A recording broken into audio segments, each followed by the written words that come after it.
Hi everyone, how's it going? So this is take 2 of this video.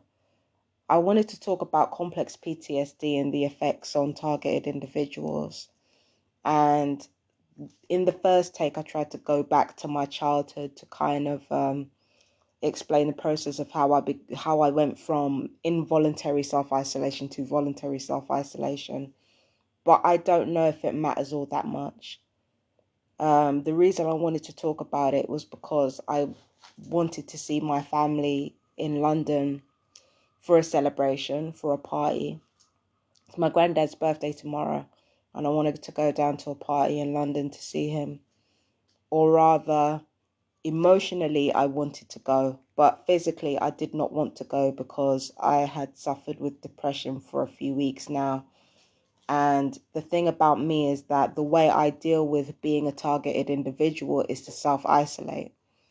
And I'm thinking this is really having a really bad effect on my life. Now, don't get me wrong, my life is getting better. I'm not as bad as I used to be because I have friends who are kind of in the same position and they understand exactly what's going on with me. They understand that they can also have the need to self-isolate sometimes. So if I end up doing that, then I have friends around me who kind of understand that, you know what, it's not your fault. It's just one of those things. But today I felt particularly bad about my self-isolation and about, today I felt particularly bad about self-isolating due to the complex PTSD that was caused by the gang stalking. And I felt bad because when it comes to my grandfather, his birthday's tomorrow, he's having a party today. Nobody knows when this is going to be his last birthday or not. A lot of people are worried that it might be his last birthday. And the fact that I'm not there for him, it might leave a bitter taste in everyone's mouths. And quite frankly, I don't blame, if that's how people feel, I don't blame them for feeling like that. But it also made me realize that I was going through a lot and I needed to sort of address that. I needed to address, exactly what was causing me to just jam inside my flat for weeks on end and not really talk to anybody or engage with anybody beyond online communication. And I'm thinking, why do I self-isolate? It's here where I come across the crappy childhood fairy, and I come across one of her videos, and there was this video that I watched with her just like a few minutes ago, and it talked about why we self-isolate and the reasons behind self-isolating. It's a combination of emotional dysregulation, sometimes getting angry or sad out of nowhere where people don't deserve it, and and finding people triggering, even when people are great and we really like being around them, we can find that triggering too, and we can just act out of pocket just to kind of isolate ourselves from other people and not hang on to anybody. And I realized that a lot of TIs actually do that without realizing it. A lot of us actually self-isolate. If we're not self-isolating through staying indoors, because a lot of us, not all of us stay indoors. Some of us actually do the opposite and we're constantly out all the time, constantly socializing, constantly doing stuff.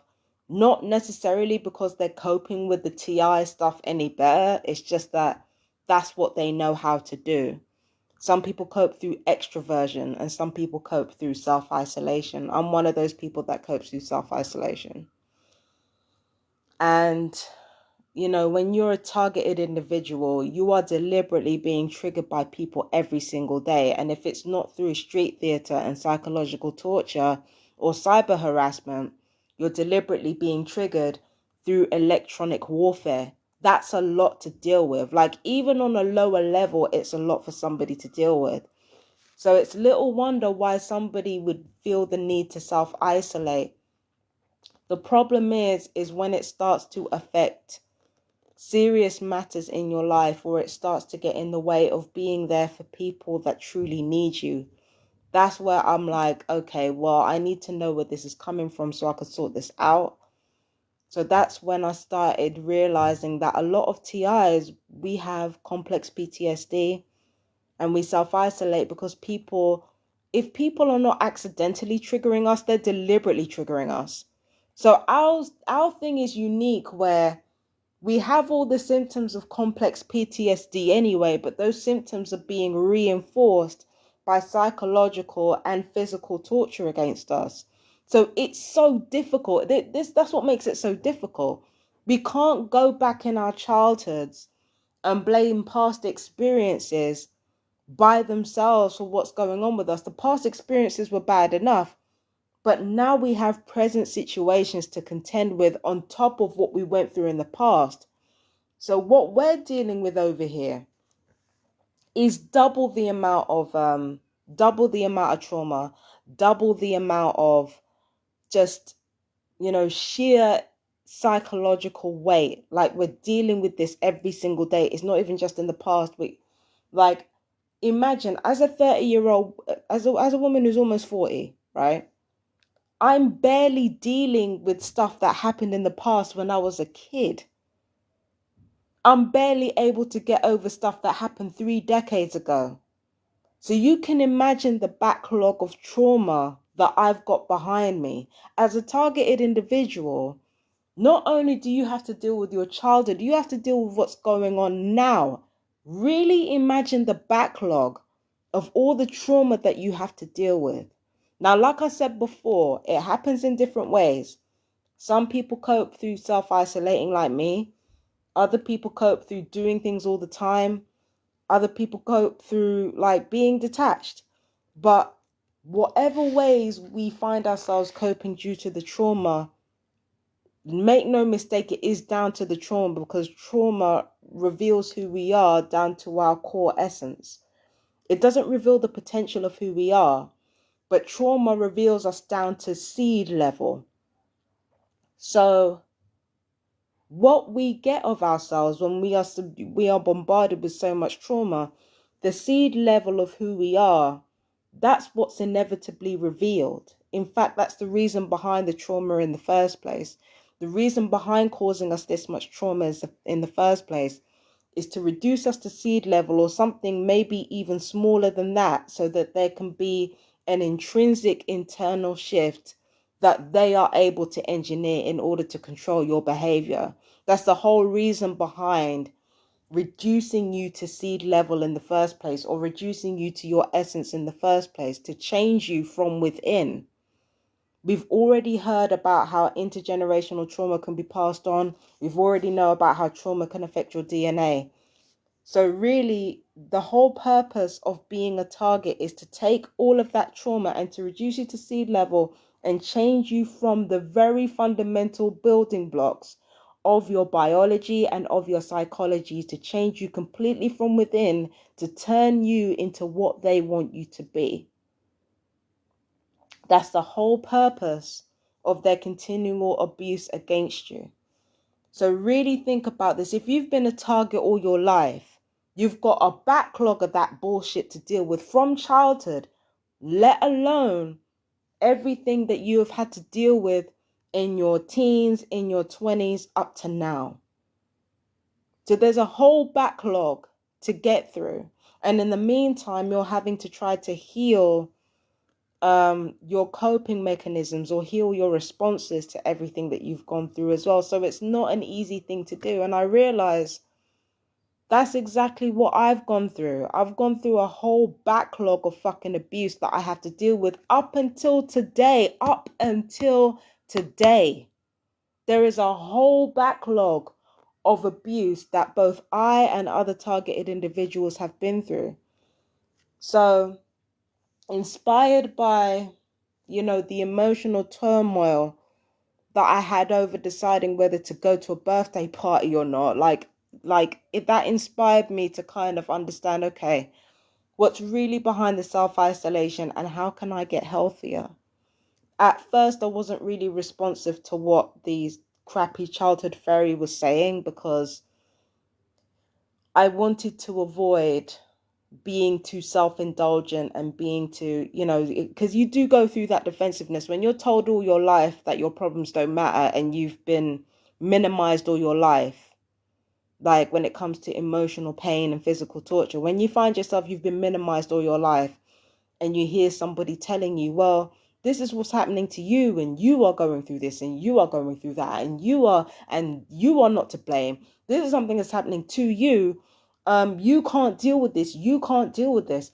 The first thing that comes into your mind when you hear somebody telling you about what you can't deal with, about what you can't handle, your first instinct as somebody who's been minimized or had their pain minimized is to go, well, everybody else has been through that too. But this isn't about everybody else. This is about you. And this is about how your pain has affected you.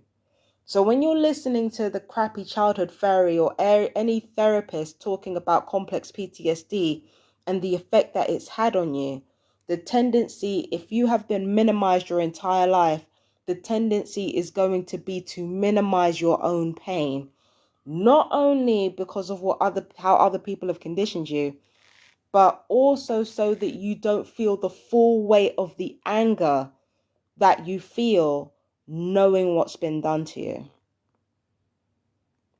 So hearing how the trauma has affected you and has made you self-isolate, hearing how there are so many triggers to being around so many different types of people because of the experiences that you've been left with, it can make you extremely angry, because it's like what was done to you was bad enough, and then you have to deal with the aftermath of what's been done to you as well. So it's like the people who have hurt you, they've hurt you fucking twice over.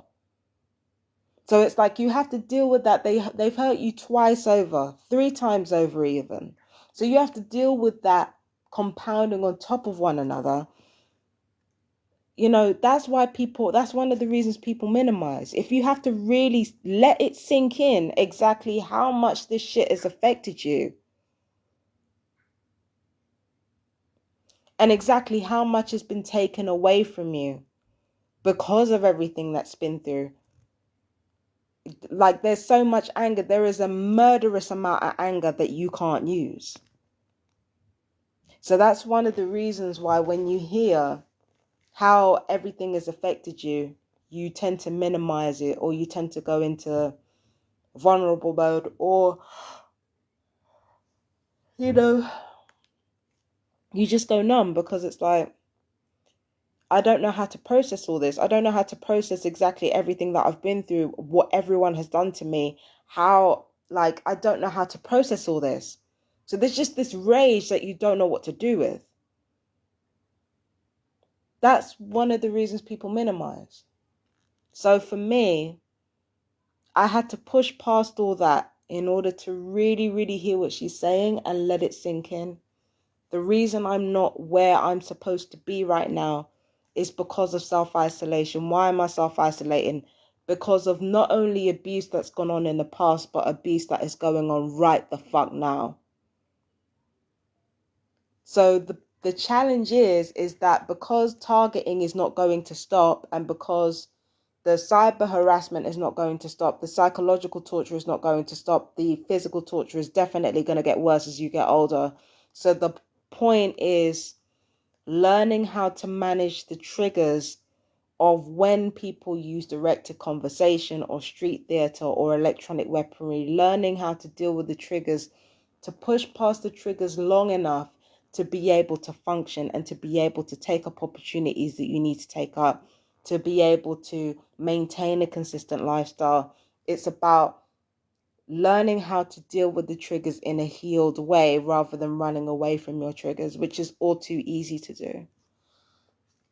Do you understand what I'm saying? So for me, like today, the amount of emotional turmoil I went through over something simple, today was a real wake-up call as to how I should really, really manage my triggers. And my fellow TIs, I feel like most of us, if not all of us, have some sort of complex PTSD. And I feel like the first step towards having full lives in spite of everything that's being done to us by our own governments, I feel like the first step towards having full lives is first of all to understand that if you're going through if people are going through complex PTSD simply because of their childhood, imagine the complex PTSD that you have going on right now.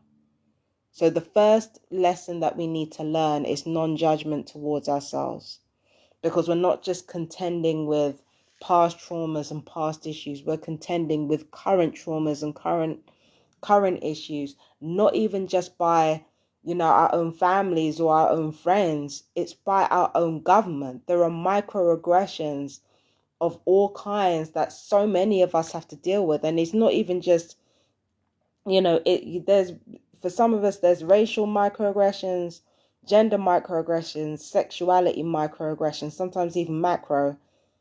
And then on top of that, as a TI, you have to go through deliberate microaggressions every single time that are draining to deal with, that are absolutely awful to navigate. So you have to deal with all of this shit as a TI on top of everything else that you've already got. You need to come within and you need to understand that you are going through so much. And once you realize that, you have to kind of rearrange your schedules or rearrange the way you live your life so that you can maintain yourself when you are triggered. It's not an easy thing to do. It really isn't an easy thing to do. And I realize that now. Things in my life are getting better and everything is just more fucking complicated, because now I've got to find a way to manage the traumas that I've been left with as a result of things that are not even taking place in the past, but taking place right now. As a targeted individual, when your life gets worse and when the torture gets worse, your mind is consumed with trying to stay alive. So there's no real time for you to kind of look at triggers or look at anything like that. That's why if you're going through really, really bad trauma, and especially if it's physical, I'm not advising that you do any of the psychological stuff right now. Right now, you've got to focus on staying alive. But for those of you who are like me and who are finding yourself in the quieter moments, the abuse hasn't cranked up yet, use this time to identify your triggers and to manage your triggers so that when you feel them, they don't affect you to the point where you want to isolate yourself from a full life. Therefore, when the abuse racks up again and when it goes full tilt again, instead of being held hostage by your triggers, you know how to deal with them, because during the quieter moments, you gave yourself the tools to be able to heal. So that's what I'm doing. And I'm gonna leave a link to the Crappy Childhood Fairy. I'm gonna leave links about complex PTSD and how they affect people. And once I give you those videos, I want you to look at those same videos from the perspective of a TI as well. Add that to the mix. If, whatever culture you come from, especially if you're non-white, add that to the mix. If you are not straight or not male or not, you're not Christian, you could be like identified as practicing alternate religions, add that to the mix. Really understand how the trauma that is, kind of inflicted upon you, how that is affecting your body, how that is affecting your health, your life, how you relate to people. Really, really think about it, because all of this is deliberate. So you have to really think carefully about how you're really being affected by this trauma that you're going through. And my fellow TIs, you got to really get to grips with complex PTSD. That's another thing you need to learn about. The reason I say that you should learn about paranoid schizophrenia is so that you can take those symptoms and you can unpack them, so that people can't just turn around and say you're paranoid schizophrenic without any education or forethought.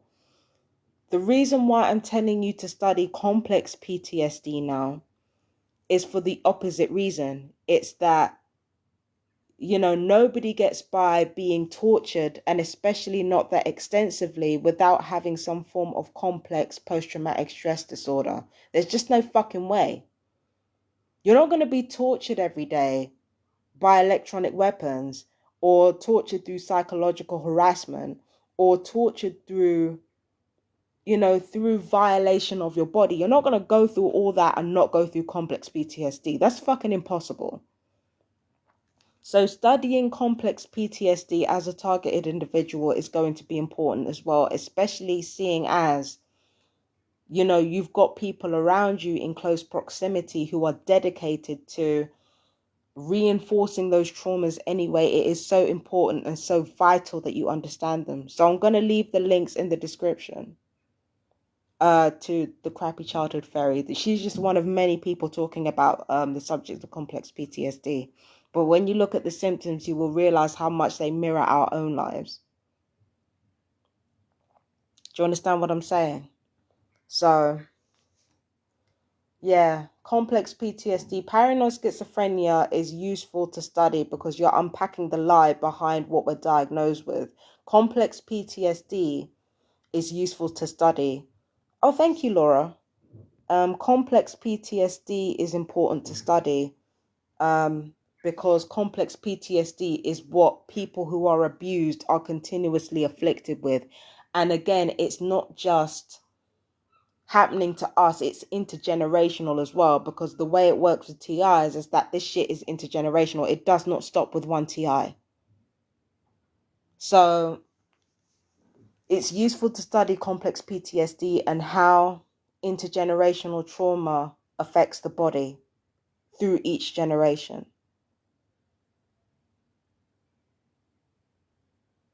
So I think that's it. I'm not sure. Is there something else I want to talk about?